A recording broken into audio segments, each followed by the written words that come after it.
Okay. Hey, Julie, can good you hear morning, me? everyone. I think we're good. I'm always a little cautious as we ease into this after session. Was it session two's audio issues? Yes, yeah. Sounds like we're good. Yeah, great, awesome. Good. Picture's good. Sounds good. I think we're ready to roll. It's a beautiful day in Central Oregon. I mean, it just keeps getting better. I got a sweet haircut from my kids. Yeah, that's I, good. I will say again, like a lot of things, right, is about expectation setting. And I knew it was going to be shorter, is all I knew. Yeah. And I am surprisingly impressed at how well it turned out. So they are definitely available once we can all interact again uh, for um, for haircuts. Well, I was looking at my calendar last night, and uh, really, I've been working remotely well, we've been working remotely forever, but here I've been sheltering in place since the beginning of March, and I looked at our calendar for February, and there was a trip to Portland that we took right before that, and I think we had like 12 meetings or something. Not Yeah. exactly, but it No, was like no, it it's highly was. possible. And if you don't know Julie when Julie travels, she books a full day or days of activities. We're not talking about one or two, three meetings. It's very efficient. I mean, I'm not being critical. You just got to sort of carb up and hydrate, right? And be ready to rock it. I do schedule though a lot of our meetings around meals, so no one ever goes hungry. That's an important piece. Yeah. It's indeed true. They all are very, very enjoyable. So, your question of how old was the barber? So, my oldest daughter is 14, and my youngest is 11. So, the 14-year-old was the one that had the clippers, and the 11-year-old was providing consult. Great. All righty. Thank you all for joining us again. We're having I think, a good time doing these. They seem to be well received. The questions have been fantastic. This is the fourth of six that we plan to do on a weekly basis as we sort of work through this very weird time in our world. Want to try to focus in on discussions around startups and funding, mostly less of us talking about things we want to talk about and more answering your questions. So there's an ask a question button down there. I see a couple have come in. And always there's our disclaimer, right? This is not tax advice. This is not legal advice. This is not a solicitation in any way, shape, or form for an investment in the fund. But just wanted to sort of set these up and make ourselves available. And the crowdcast thing works out really well. It's been kind of an easy thing to do. So very cool. Yeah. So as Julie and I were talking a little bit about maybe how to spend the time here and certainly maybe stimulate some questions as well. We wanted to sort of kick things off around decision making, which is applicable just about every dimension of life, right? Personal and professional, and whether you're in a startup or you're in a corporation or whatever it is. But there's sort of an art and a science around decision making frameworks, right? And approaches to decision making and how you go through those. And Julie, I know you've got a long arc of experience in making decisions, as well as thinking about models and approaches to decision making. We'd just love to sort of kick that off. And again, as questions come up, or if he wants to stop talking about it, either way, just give us the feedback. But thought that'd be kind of a neat way to kick off session 4 here. Yeah, I mean, it's a huge subject, right? If you Google decision making, you come up with hundreds of thousands of results. But one of the things I was thinking, just as a say 50,000 or 30,000 foot umbrella over this, Robert, is this whole notion of decision making style. So for those of you that don't know, before I started Cascade Seed Fund, I had a business for a number of years working as a strategist, and I worked with startups all the way up to global companies with there were huge problems and there were smaller problems depending on scale, but the problems were quite similar. It was just a proportional question. And what I learned was that you can have all the best plans in the world, you can have the best team in the world, you can have the best opportunity in the world, but if the CEO founder doesn't have the self-awareness to know how they make decisions. If they haven't optimized their decision-making process, then the plan would not work. And because the clarity wasn't there, and therefore the clarity wasn't there in the executive team, and the clarity wasn't there in the people that were actually implementing it at ground level, right? So I think that's an important feature to this. You can look and you can see all these models, and they all have similar elements, but knowing how your internal what your internal methodology is really important. And I'll give you a couple of examples of that. So it turns out that I did a lot of study on this, and I became certified in a leadership assessment called the Hogan. And it turns out that there's on one end of the spectrum, there are CEOs who are completely calm because they know that if they make a decision, it's the right decision. And they just believe that. Now, the good part about that is they're calm and they have a good sense of direction. And the bad news about it is that they're often impermeable to input because they think they're right all the time. You've met we've all met folks like this, right? On the other end of the spectrum, there are people that are really quite anxious about decision making. So they're always seeking input. And the bad thing about that is they can get analysis paralysis. So it's like the decision is the death of possibility. It's like as soon as you make a decision, you're done, and that you might miss something. And there's a kind of anxiety to that. So kind of knowing where you are on that scale, and then collecting information accordingly so that you can make decisions. So if you're on this end, you need to work to be more open to input. On this end, you need to be still open to input, but you need to actually trust your ability to make decisions, and that there's going to be a point where you have enough information to make that decision. And timely decisions, as we've talked about, because we believe that the success of our fund is based on optimized decision making, as you've said so well over the months. You have to kind of know what that is, and then build the structure so that you know you get enough information to make a good decision. So in my case, I am not a particularly calm decision maker, and so I collect a lot of information. I have, a kitchen cabinet that I might go out to. I have friends that care about me that I might talk to. I have colleagues that are peers. I will talk to experts, and I do that very, very, very quickly so that I can actually make decisions and keep things moving. Because as a CEO, your job is to accelerate the company and scale the company through your own actions, but also through others. And I'll stop there. Yeah, no, super helpful. Actually, there's a question that came in from Will about boards of advisors, like when the right time. I mean, what the actual conversation is, it's really nicely fits into this. What is your best advice for how and when to start a board of advisors? Which certainly want to get your thoughts on that. But as you were going through that, Julie, I was reminded. I worked in a lot of startups through a lot of years, right? And I was a product manager, and then I became more senior, and I was an executive and part of several executive teams. And it wasn't until I actually became a founder CEO, even though I'd been around this for a lot of years, that you realized how your decision making in that role has a whole different plane. So you're not making functional decisions, right? Launch the campaign, not launch the campaign, right? Release the feature, don't release the feature, right? I mean, all these different things. As the CEO or as the founder of the company, right? All the decisions that are hard go to you. And it took me just mentally some time to not freak out every day. If something's broken every day. Every day, yeah. Product, a partner, a customer, an employee, like. I had the privilege in my startup life. I was privileged to work with Brad Feld, who you may or may not know, one of the ringleaders of the Foundry Group, very generous and popular person online or in venture circles, and also a really wise dude. And I think I abstracted this from him. I think, but it was like, if something hasn't happened by 1 or 2 o'clock in the day, you got to get real zen about it and be like, what is going to happen?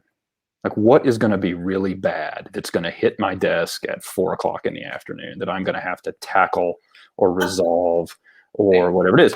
And then back to your decision making, right? Which is like, do I have all the decisions in mind? I'm going to make it all by myself, or am I going to reach out to a broader network? And what I remember this as I was thinking about it, I developed a little bit of a tick where someone would bring me things, and generally the world was always on fire. And my initial response was always, okay, because it gave me a second to sort of think about it. And it wasn't reactive. Right. Yeah. It wasn't, oh my God, this is the end of the world versus this is, the best thing ever. It was like, okay, and then let's begin to parse this thing and rip it apart a little bit. But would be very curious, Julie, your thoughts on Will's question and in terms of a board of advisors. And you talked a little about a kitchen cabinet, which I think is a good extension of that. Yeah, I just want to comment on the one thing you said. So you said, okay, and what that does is it kind of like cleans the slate. It's like, okay, pause. And that is an example of using time as an ally rather than as an enemy, or knowing that if nothing's happened, it's going to happen at 4:59 or 6 p.m. or whatever. It's going to happen, right? So the question is, how do you set yourself so that you're ready to roll when it happens? So a couple of thoughts about that. I think early on, having advisors that have been through this process before is super helpful. So informal advisors. One of the things that happens sometimes is that advisors want some equity, and we feel, I think, and Robert, you can talk a little bit to this, but just to be very thoughtful about how that gets done and setting the expectations with those advisors. So I'm going to start there. And one of the things is, you have an informal advisor on your deck. There's a difference between having a person's picture there and having them be active. So we just made an investment recently that had 2 advisors that are from this particular discipline, have gone through the process of growing and selling a company in this arena, and they are active. And so that's a huge thing for us, because we know that even if there's a first-time founder, they've got somebody with them that can hopefully help them miss the pitfalls and miss the potholes in the road. So that's that early layer. And then I think also having at that level a kitchen cabinet. So over the years, we both, like Robert and I, both built our networks. So we know people who are product management experts and HR experts and so on. So, seek their input. Doesn't mean you have to do what they say, but seek input. It's like you're trying to read the weather and know how to navigate through it. So have some help from people that have specific expertise.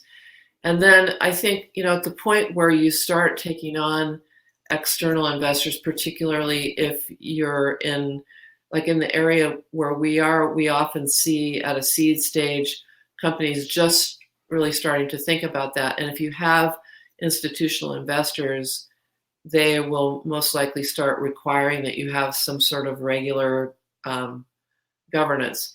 And there's so much we could say about this, but I'm going to stop in a minute. But I think the other piece of this that is often overlooked is to make sure from the beginning of time that your business is well papered around any agreements with advisors, any governance decisions, how the company was formed, all of that, because that will make a huge difference if you go into a seed stage of investment or Series A. Having those records there is going to be important from a governance standpoint. And I have a ton more I could say, but I'll punt it back to you, Robert, and you can add, and then I'll add some more color. Yeah, no, super good responses. And what came to mind as you were going through that was, the best advisors are the ones that'll tell you the truth. Yeah. Right. So there's a bar. And the other thing about giving advice or whatever, I mean, it's always easier to say it than it is to do it. And so, avoid the you should types. Right. And I have tried to have self-awareness about this over the years as well, which is, hey, you know what, Julie, you should do. And then you don't really have any ownership of it versus what you're looking for. And what I try to do, and it's a discipline, is like, if I were you, I would.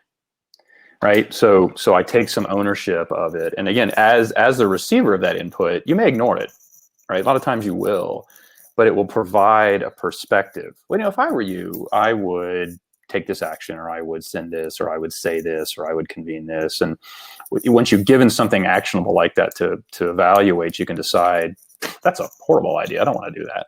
Or that builds on something, so maybe I will do that. So I think that there's you know, I think it's people that will tell you the truth, right? I think if you're going to incent people, you treat them almost like an employee. Advisor vesting is generally on like a 2-year vest, not a 4-year vest. Really ideal if they actually invest in the company as well, because that's a really strong signal. Back to, we talked about it last time, which is this trust validation. It's not just, hey, we all love Julie and we're going to work with her. It's like, I took out my checkbook and I gave Julie money. It's a very different thing, and I'm investing my time. So I think those are super important components of this as you think about kind of a board of advisors. But again, that's back to kind of, you know, indexing on decision making, and it's a lot of the ways that we run as a fund in our current format, right? Julie and I are sort of, you know, driving investments and driving investment decisions, but we have an investment committee that helps us make those decisions, because our product as a fund are our decisions. And the consequence or benefit or whatever you want to say of those decisions don't materialize for many, many, many years. So you have to, and you're pretty much, you have very little control over the outcome of that decision once that investment is made. I mean, again, this is just sort of, you know, kind of inside baseball on how we run, but like the decision is such an important output of what we do. And so our belief and the way that we've sort of structured how we do it is that we can optimize on those decisions. Julie and I are certainly smart, but you got to surround yourself with a set of people that are smarter, more experienced, and have, you know, different and compelling points of view to really, really grind into, you know, the hopefully the best you can right answer. And, you know, selecting a board of advisors is a really important thing, because you want people that are going to be supportive and ask the questions, as Robert's saying, or here's what I might do, rather than you should. I want to give you a couple of examples. So one of our portfolio companies, they had 2 advisors, and they selected these advisors in this way. One guy had only bootstrapped his company ever. He didn't even know when he started his company that there was such a thing as venture investment or angel investment. The other person had only ever done deals that were funded from external funds, from VC funds. So they came at it from 2 different perspectives, and there was some creative tension in their discussions, because one would be like, you know, let's raise money and put the pedal down. The other one would be like, no, we need to manage cash. But if you manage that creative tension well enough, you get these great insights. But this is why they say leadership is a lonely place too. Like you were saying earlier, Robert, this whole thing of things coming at you all day long that are broken, and you have to kind of be able to help, you know, right the ship. The other thing I'd say about board of advisors in terms of composition is having a diversity of view, of experience, as much diversity as you can get on your board that's applicable is super helpful. Because if you know, it's like that old story about the people that are walking around the elephant and they're trying to describe it and they can only see the trunk or they can only see the rear.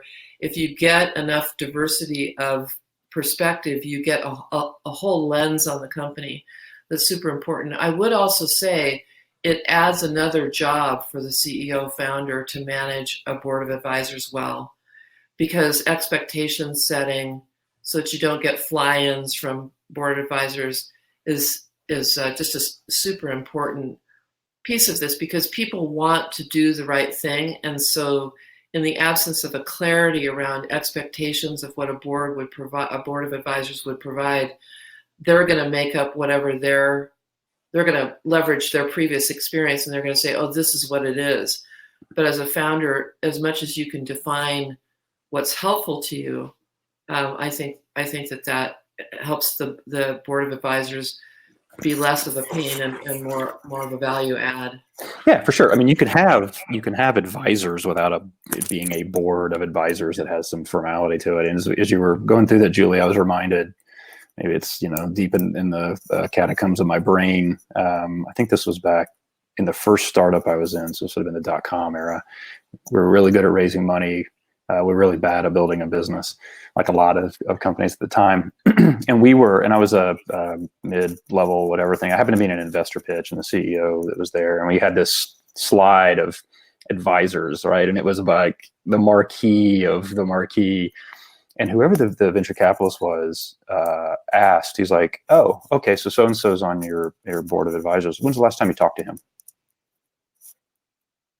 And I've never done that to anybody, but I think about that, I guess maybe subconsciously, when I see these slides with all these people and all this whatever, I'm always like, how actively involved are you? So there's painting this sort of picture of really credible people are bought in, right? But make sure it passes the sniff test, that if somebody asked you, when's the last time you talked to Julie, that you'd be able to say, well, we speak monthly, right? Or I talked to her the other day, or we trained emails every once in a while, not, I had coffee with this person and they were excited about what I do, and I asked them if I could put them on my deck, right? I mean, you got to be, because that'll get sniffed out at some point in time. But yeah, that's an important thing to think about. When I started Cascade Angels initially, so I'd been an executive, I'd sold businesses, I'd been an investor, been an angel investor, but I had not been a fund manager. And so when I went to the first institutional investor for funding, I took two of my advisors. These were informal advisors, but I took two of them that I knew had connections with people around the table, that I knew had history about the view and the vision of what a fund like this could do. And because I didn't have, early on, I did not have that credibility with that group of people. So I leveraged those experts for that. And that's another thing advisors can do. They can connect you to a broader network. They can provide validation when you're starting and there's not much there to your company. And there's a lot to be said for having good advisors, I think. But again, it's just like taking on investors. You have to be, very, very diligent about the relationship that you have, the expectations that you set. Yeah, it's interesting. The example of having them come to a meeting to essentially vouch for you. That's an example of that's reputational investment of an advisor, yeah. Right? And again, that in that situation, that was contextually correct, right? But that's again back to kind of your litmus test, especially if you're gonna have somebody. If you're going to offer someone an advisory role and you're going to compensate them in some way, shape, or form, and you'll see that anywhere from a quarter point to a point, right, with a 2 to 3 year vesting period. It's like, what are they doing for that? One of the questions that came in as a follow-up, which is, what's the best size of an advisory board? And I think you can think about it, at least I would, maybe more based on your skill set versus where you have gaps where you would need it. And you can think about that, man, I'm a really good technical person, but I'm a really bad marketing person, right? Or I'm a really good salesperson, but I'm not overly good at product. And so almost sort of, have, just like you would a hiring plan for your company, you can have slots. Man, I really need someone who's an elevated, someone who understands the funding landscape, maybe has been, has been a venture capitalist or has been a CFO or has raised a bunch of money. That's something then you can extract value out of versus, I'm not really a technical founder and I need someone to help me understand if I'm doing, let's say I'm doing offshore development, right? To basically sniff test whether or not something is really taking 2 weeks. Most things get quoted in 2 week intervals, 4 weeks, whatever it is. But I think those are important things to think about, right? So think about your staffing. Well, I really need assistance from this, and this, as opposed to these are really great people that are going to assist me in some way. I think that a lot of this is about, the tasks and the asks, right? Which is like, what do you want them to do? And how do you want them to do it? Because that defines people, especially advisors are on a lot of different things. How do you capture their attention and get them focused on what you want to do? And whether you meet monthly right? Or whatever it is, it's sort of an accountability, right? I'm a big fan of punch lists, right? Which is like, here's the major issues. Here's the things I need help with. Go take these and own these. And let's just use those as opposed to sitting around a table or virtually or whatever we do. And be like, how's it going, Julie? How can I help, Julie? Yeah. I mean, that's a really hard thing as a CEO or as an entrepreneur to be like, let me index and let me figure out, what to ask you for versus this is just another sort of a tick I guess I have, which is I'm a huge fan of yes or no questions from people that work with me, which is think to the next step. Like, don't come and ask me what you need to do now, right? Say what I'm going to do is this. Is that the right priority? That's a yes or no answer for someone that you work with, which is a much easier way, right? And it elevates your ability to sort of think forward next steps on whatever responsibilities you have. And so I'll ask you a yes or no question. So a size of initial advisory board, 3 to 5 people? Yeah, I wouldn't do any more than that because I think it'd get unwieldy. Just in terms of logistics. I want to get my advisory board together and you got 9 people and everyone's like, oh, I can do Tuesday at 2:00 and I can do whatever. I mean, yeah. And again, this is like everything else. People will sometimes come and say, well, we're raising $1 million or $500,000 or $2 million. And we always ask, what's the plan for that money? Right? Well, how do you plan to spend that money? Or how do you know you need $1 million? Well, I just think I need $1 million is one answer. But the other answer is, I've done some pro forma work, and over the next couple of years, if I have $1 million, I can get to break even is another answer, probably likely a better answer, more clarity, let's say, and more detail. And it's the same with the board of advisors. You'll hit a point where that having that advisory talent is going to be helpful to you, and also a necessary piece if you are raising funding, because people will start to require it. And this is something we get into this initial conversation with people all the time when they're raising seed funding. Yeah. So Jim asked you a good question here. I want to get to it before we move on, which is, do you require monthly or quarterly P&Ls to track your company's cash picture? So I'll sort of broadly talk a little bit about kind of how we interface with the companies once we've made an investment and kind of what the reporting period looks like. If you want to cover that. Yeah, so we're obligated to provide quarterly reports to our investors. And so we make those requests quarterly, and that include financials. It also includes a question that says, how can we help? So in addition to having some accountability from the folks that we've invested in, we also feel that we have some accountability to help when there's there's needed information or connections that people need to accelerate. Yeah. So from our standpoint, we're looking at sort of the quarterly interval, so once we receive that, right, you receive a set of financials, whatever it is, the key things that I think we focus in on is going to be related to revenue growth, right? Customer acquisition, trajectory, velocity, whatever you want to say, right? I mean, it's something, even on our back end in terms of tracking our portfolio, dating, back to many, many years ago, we're looking at the annual revenue, which is a subpart, right, or which is a roll up of the quarterly, and what the growth on that is year over year, right? Because that's a broad trajectory. And then if you take all the companies in the portfolio and you chart all their revenue growth, you begin to get a picture of like who's done well, right? Who's trying to figure it out. You even get lines that are like did real well and now is flat. So it's the challenge of the entrepreneur, right? Which is great. You've grown to $3 million in revenue and now you're flat, right? So what do you do? New market, new product. I mean, all these different things to try to continue. So I think that the revenue growth is important. The other thing that we'll really take a hard look at, which is another important thing, which I constantly see in updates, which doesn't get to investors, which doesn't get the right, I think, level of prioritization, is the out of cash date, right? Just your cash runway. And you should know that as the founder, right? You should know that without having to wait for your quarterly financials. You should know my burn rate is this. I have this much cash in the bank. I'm anticipating this much cash coming in.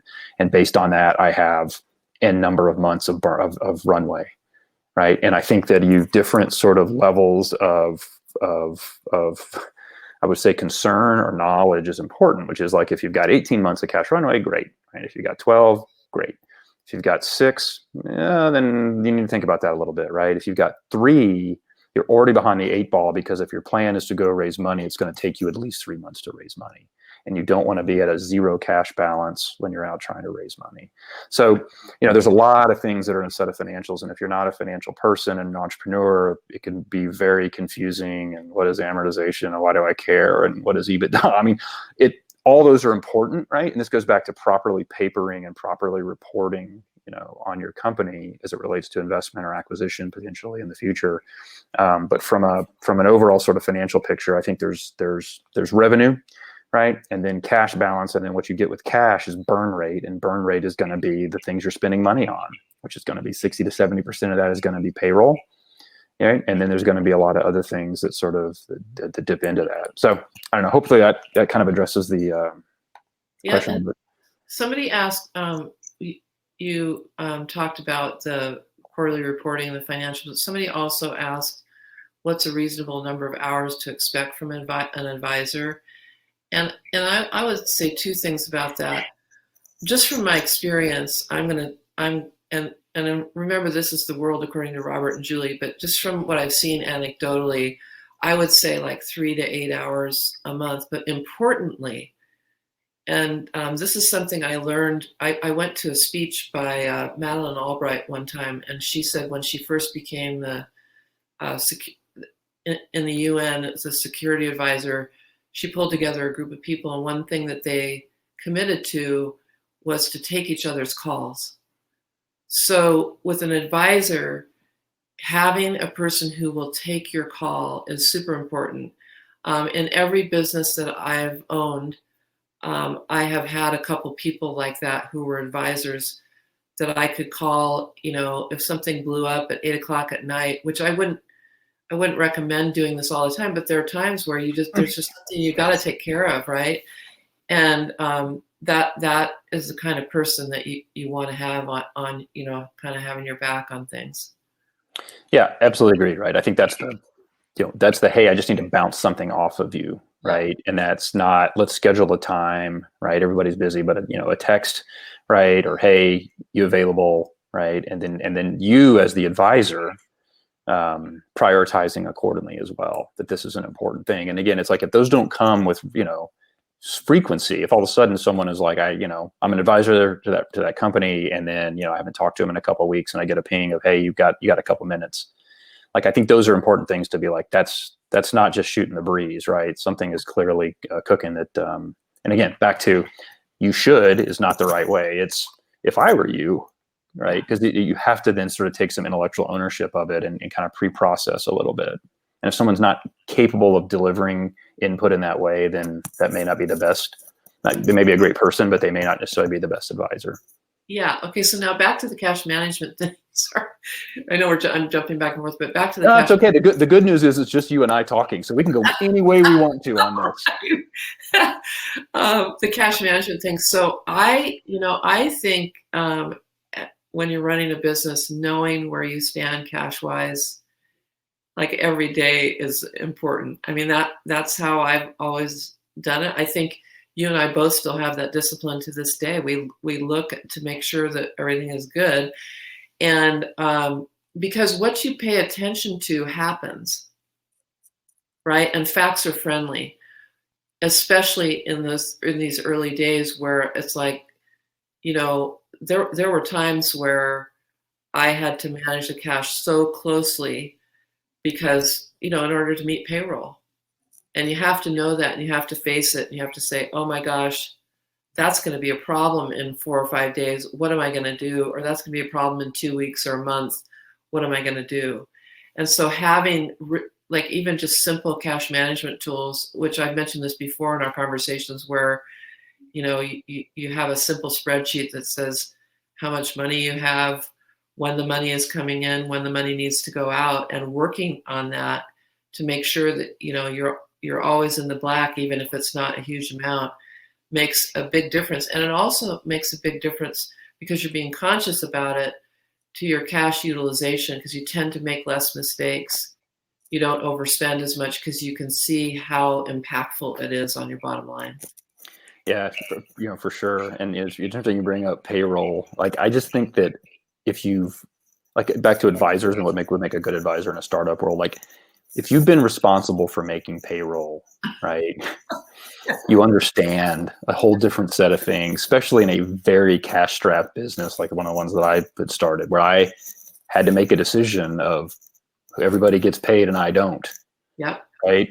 Or this is the last payroll I can run unless I raise money in the next, or unless I close, or unless those customer checks come in or whatever it is. I mean, that is like, welcome to business and welcome to running a company, right?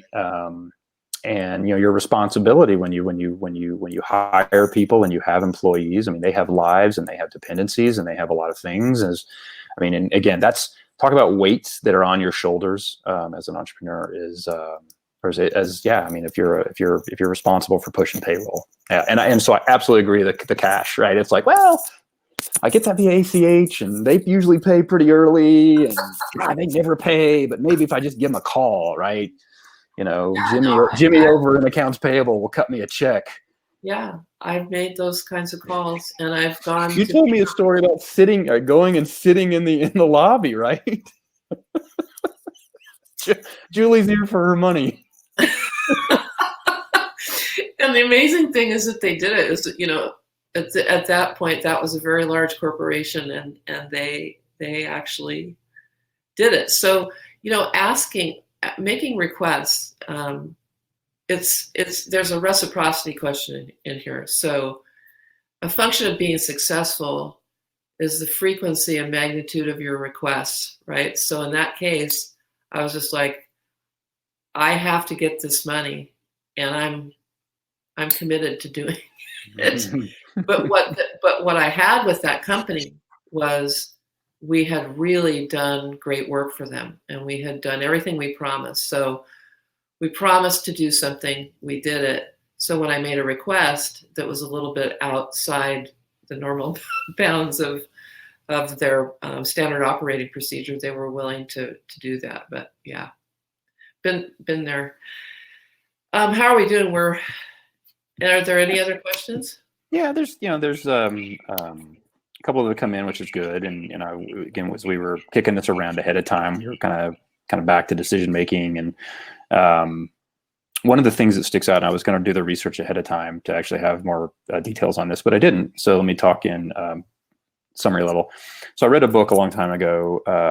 Robert Rubin, who was Bill Clinton's Secretary of the Treasury, he was a former Goldman Sachs guy, wrote it. Everybody writes a book after they work in the White House. It was actually quite good. A lot of things about him and how he approached kind of life and leadership. And one thing that stuck out was he would talk about cabinet meetings, and his, these are very, very knowledgeable, important, achievement-oriented people. And he would always talk about the jockeying that would go on to see who would sit next to the president. And Rubin would always sit across the table from him or down the table, right? Not trying to be right next to the left or the right of the president, but to be, present, but kind of directly facing, as opposed to, or however the configuration was. I thought that was an interesting thing in terms of your overall sort of confidence levels. The other was that Rubin had this, he was a financial markets guy, right? And so this is where I sort of picked up this notion of downside risk in decisions, right? Which was, if you've got a decision you got to make and they're highly complex, there's all sorts of things that could be, some decisions are quick and easy, some are recoverable, right? But if there's a downside risk to taking an action that is unrecoverable, right, or that is potentially unrecoverable, or it could be damage the franchise, damage the company, whatever it is, damage reputation, like those are risks generally either not worth taking or worth further mitigating before taking any action. And so a lot of times we think about upside potential, right? If I do this, this is going to happen. But you don't want to get paralyzed, back, Julie, to your point, right, of over collecting on information and not making actions. But I think if you think about downside risk as the thing that's always kind of back behind you, I think that's a very important thing. And then as a corollary to that a little bit, it's just a newspaper test, right? Think about decisions you make and the actions you take, and whether or not, that you would like that as a headline in the newspaper, right? That your friends and your family and your community would actually, how they would react to you having taken a certain action. So I think one is a values-based kind of thing, right? Which is kind of the newspaper test. And I think the other is just sort of a not quantitative, but it's a little more calculated to think about impact of a decision, in terms of, that's a quick one, I can make that fast. And if it's the wrong decision, I can adjust to it, right? Versus, man, if I do this and we're headed down a path, right, the downside risk of this not working is significant. That's really interesting, Robert, that you say that, because one of the things I've noticed is there's a lot of optimism in startups. So, I've got this idea to do this major thing, and there's this and this and this that we're going to do. And a lot of times in the planning and envisioning and acting, there isn't a consideration of what could go wrong. So that piece of it is really interesting to me. And you have to know what the upside is, and you have to imagine what the downside is in order, I think, to make good decisions. And one model I've used for that is just something that came to me early on in my career. I have read so many management books and really tried to hone my own craft in that way. But it's this notion of, it's like, here's where you are and here's where you want to be. What could speed up your success to getting where you want to be, and what is slowing it down? You ask those two questions and you quantify what those things are. And then you say, so the things that could get us there faster, how can we accelerate those? And the things that are slowing us down, how can we either mitigate that risk or turn it into an accelerant? And a lot of times it's, we always want to say, yes, we're building to this, but sometimes success means getting rid of certain things that are slowing you down. And I think that's an important feature of realizing a vision, whether it's a company or a life goal or whatever, is what are those things in the in-between of where I am now and my desired future state? And then all of that stuff you can just keep adjusting as you go along.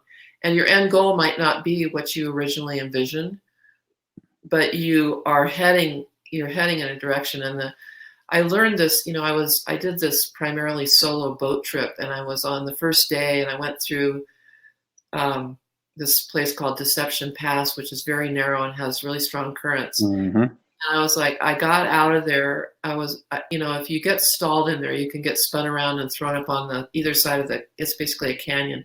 And I came out and I was like, phew. And then my friends who were a little bit south of me hailed me on the radio and said, did you see that fog bank just south of you? And so this fog was chasing me up towards Lopez Island, and I quickly had to make a bunch of adjustments. So I didn't end up where I wanted to go, but I mitigated the risks because I was able to speed up and get into a safe harbor while the fog settled in. Otherwise, I would have been like out floating in a shipping lane. And I think that there's all kinds of things like that with regard to business. It's a great metaphor for business. It's like, how do you deal with inclement weather? And how do you guide the ship so that it stays safe? Yeah. So good question came in here. I'm just going to read this. If an investor has already invested in your space, how do you know whether to approach them or not? I.e., they understand are interested in the space and they are already committed to a potential competitor, and you may be giving that competitor an early warning or strategic insight. Where's the dividing line? Julie? I've got some thoughts on this if you need. You could start with, okay. Okay, Robert. No, I think let me give it some thought, and you've got some initial thoughts. Well, yeah, I think that so clearly it sounds like you've got an investor or a fund or something, and you, like most funds, like we have it on our website, you'll see all the companies that they invest in, right? All the logos are up there and whatever. I think that's a good first step, right? Is to know whether or not something is potentially a competitor or not, as opposed to getting the meeting and then, wasting the cycles in the meeting to be told, well, we already have an investment in this area.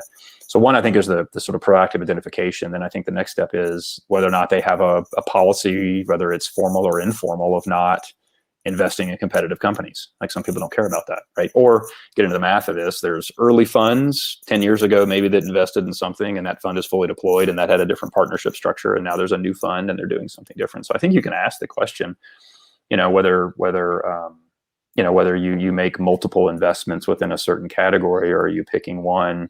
I think if it's a direct competitor, I think that obviously the allegiance is probably to that invested company as opposed to you. So you certainly have a conversation, but I would go in and have the expectation, right, that act like that company's sitting on the call with you, right, to sort of suss it out a little bit and kind of keep your cards a little closer. So I don't know if that answers the question or not. That's just kind of my initial reaction, which is it's a thing that happens and I've seen some funds that have a directly stated, even if it's broadly in the zone, they won't want to touch it, versus those that just don't care. So I think it's a matter of trying to figure out what exactly their point of view is. I wouldn't say outright not to go to that company, but I do my research and due diligence, like Robert is saying, to understand what environment you might be getting yourself into. And one thing that occurs to me is there anybody else that you could talk to that's related to that potential investor to find out how, if they're a trustworthy actor in a way, to know whether having an initial conversation is even worth the risk. But this is a challenge that companies face a lot, even not in this environment, but just a sense of wanting to protect the intellectual property and the idea, and yet you have to talk to a lot of people in order to raise money. And to that point, raising money is really difficult. We just raised $6 million, and it took 150 meetings. You get a lot of no's. So I would just be cautious and see if you can find enough information where you reach a comfort level. And if you can't reach a comfort level, then hold. Yeah. So here's a good question. Thanks, Jim, for this one. Have you had to replace a founder CEO who couldn't grow a company? And so my initial reaction to that is no.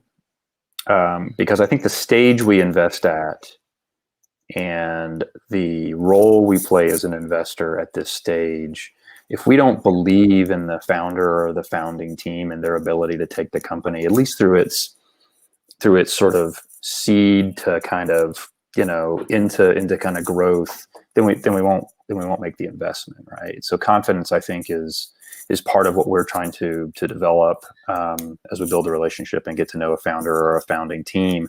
I think what can happen is later stage investors, right, that come in with significantly more money or larger funds. We talked about fund size in one of the earlier sessions here, that have an expectation that if I'm going to put $5 million to work in your company, that this thing has to be at least a $500 million, exit potential for my fund to make money.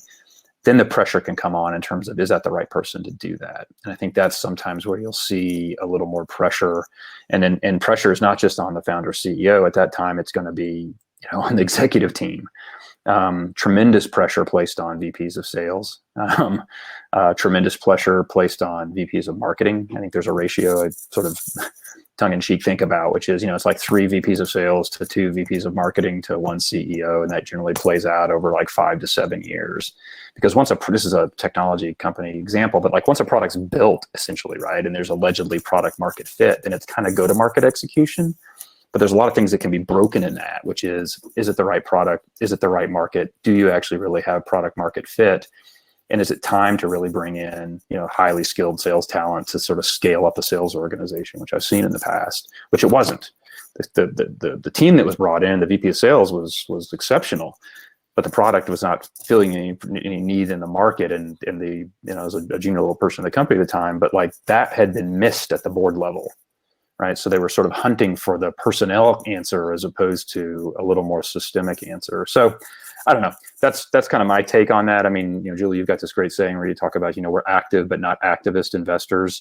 We want to basically, we've got a fiduciary responsibility to the dollars that we put into companies, but we're working to help make everybody successful, as opposed to trying to figure out when it's time for that entrepreneur to stop being the CEO and bring somebody else in. It's just not the zone we play in. Yeah, and we tend to take an advisory, a board observer position rather than a board position. So that's often the function of the board. And we have had, we do have companies in the portfolio that have different CEOs than when they started, for a whole variety of reasons. And those actions were always taken in conjunction with the CEO founder and the board of directors.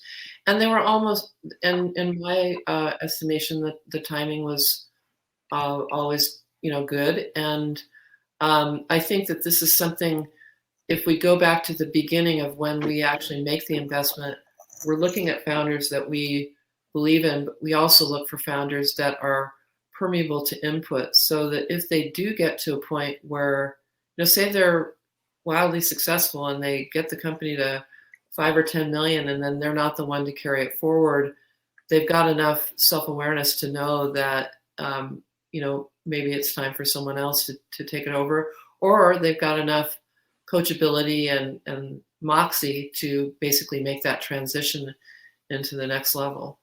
Yeah, I mean, at the earliest of stages, so much of the success potential of a company rests on the entrepreneur. Yeah. Because again, it goes back to, no one is going to care about that business near as much as they do. And if they are removed or exit in some way, shape, or form, be it voluntary, involuntary, at the earliest of stages, it's almost like the company loses its soul, right? Or it's like a rudderless ship. It's sort of like, and then you're basically going out and you're trying to find mercenaries to come in and to execute. And then the incentives are in it. Then it's about being paid, and there's a lot of different things in as you have to manage in that I've seen. This is not through the Cascade lens, because we're not doing this, but in previous experiences, let's just say, having seen that where a company kind of loses its soul, it's really a difficult path, right? Because the dynamics just become very, very different. So yeah, I think, again, at the earliest of stages, if there's a concern on the founder or the entrepreneur as an investor, I think that's a red flag. I think but starting a company, as we keep talking about, and sticking with it and taking it through its earlier stages is very, very complicated and very demanding. And so sometimes you just get into it and it's just not right for you, right? And that's okay. So I think those are sort of things to kind of key on there. And that's where, when we make investments in company, we always would have this in I guess in our analysis, which is, what would it take them to quit? Because when stuff gets hard, and now we just ask it directly. Yeah. Right. And we're trying to do that in person prior to the world we live in now. But it's important to stare somebody in the face and say, like, what would it take? Like, would it, and I think it just opens up a whole lot of things, which is, this goes back to what we talked about in the last session, which was around opportunity cost, right? You don't want to keep doing something that's not going to get to anywhere, right? But just because stuff gets hard, or just because there's 7,000 fires burning during your day that you didn't anticipate, like you're like, this sucks, I want to go get a job at Amazon, which is fine, right? You can do that. But I think those are important things, right? Especially from an investor's mindset, is that you want to make sure someone can power through those ridiculous troughs of enjoyment. Enjoyment and despair. I always say, when people say, what's it like to have been an entrepreneur your whole career, I say, I get up with a smile on my face and a little terror in my heart every day. Yeah. Well, we've got 5 or 6 minutes left here, and maybe we can talk more about this next session, which we're doing. That'll be session 5. Again, we committed to do 6 of these, so thanks everyone that's continuing to come to these and stick with us, and great questions. But I think that there's some stuff to touch on in terms of the entrepreneurial journey, Julie, that you've had with Cascade. All right, so that started as Cascade Angels Fund. Late 2013. You and I started working together a little bit, late 2016, and maybe as a little teaser to next week, right? Off the top of your head, and maybe it needs more than 5 or 6 minutes, but like, I would be curious having a conversation with you, we can do this next week, right? Of things that in looking back that were the right things, or that ended up being the right things, And then looking back, things that you wish maybe had been done differently, or knowing what you know now, right? Things that you maybe would have done differently. So yeah, that's a lot to pack into 5 minutes. So maybe you can kind of give us a little teaser on it. I would just say, like, as entrepreneurs, if we knew how hard, if we had any conception of how hard it would be before we did it, no one would ever start a business, right? I think I've been an entrepreneur my entire career. I've worked for startups. I've started companies, and I started this fund. There was a small group of people in Bend that thought it would be a good idea to have a fund in Bend. And when I came here, I knew 6 people. So starting a fund in a place where you don't have a network, like I did in Portland, and like I have in Portland and now have in Bend, made it really challenging to get it started. And it was really just the persistent force of goodwill that I think I was able to pull it together.